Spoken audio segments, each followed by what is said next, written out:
नमस्कार, we the women channel में आपका स्वागत है और मैं हूं आपकी दोस्त और कानूनी सलाहकार अंकिता। आज का हमारा टॉपिक है दूसरी पत्नी के अधिकार यानी the rights of second wife.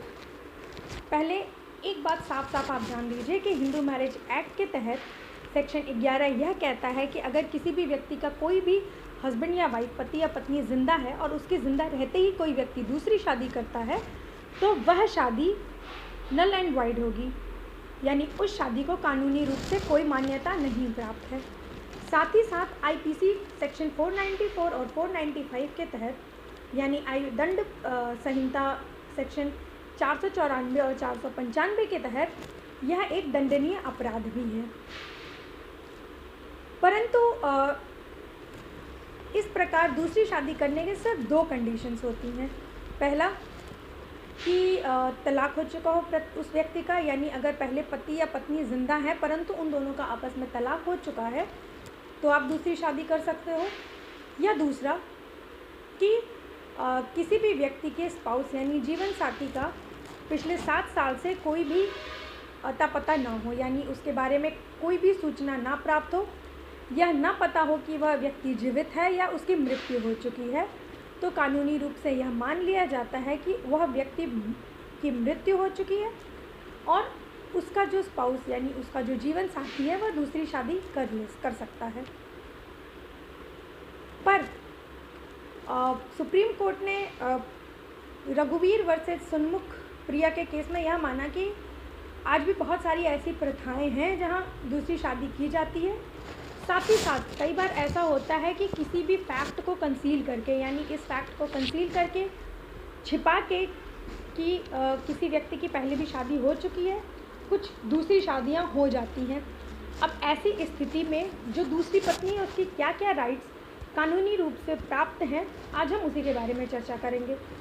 तो सबसे पहले कि जिस दूसरी पत्नी को यह पता चले कि उसके पति की पहले से शादी हो चुकी है तो वह अपनी शादी को अनल करा सकती है, यानी हिंदू मैरिज एक्ट सेक्शन 11 के साथ सेक्शन 5 सब सेक्शन 1 के साथ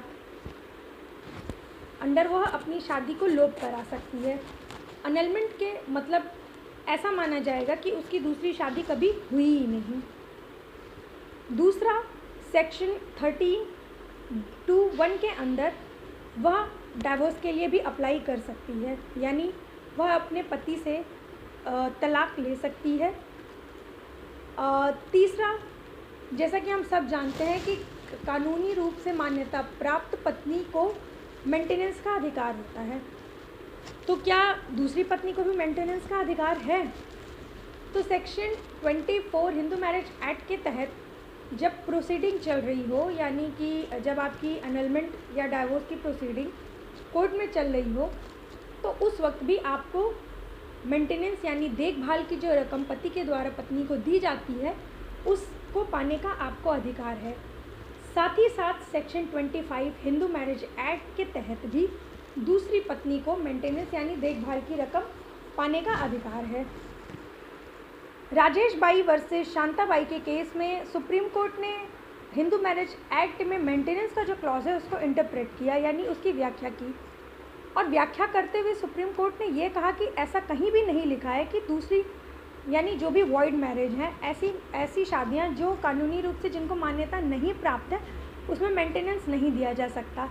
इस बात को ध्यान रखते हुए सुप्रीम कोर्ट ने ये कहा कि दूसरी पत्नी को भी मेंटेनेंस का उतना ही अधिकार है जितना पहली पत्नी को।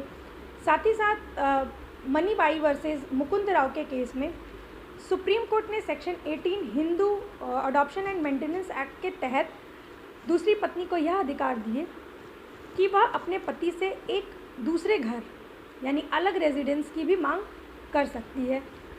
तो इस तरह हमने देखा कि कानून के अंदर जो दूसरी पत्नी है उसको 4 तरह के अधिकार प्राप्त हैं।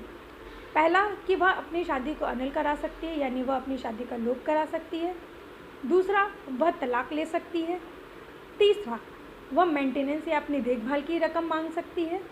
और चौथा, वह अपने लिए एक अलग घर यानी अलग रेजिडेंस की भी व्यवस्था करने के लिए अपने पति को कोर्ट की तरफ से बाधित करा सकती है।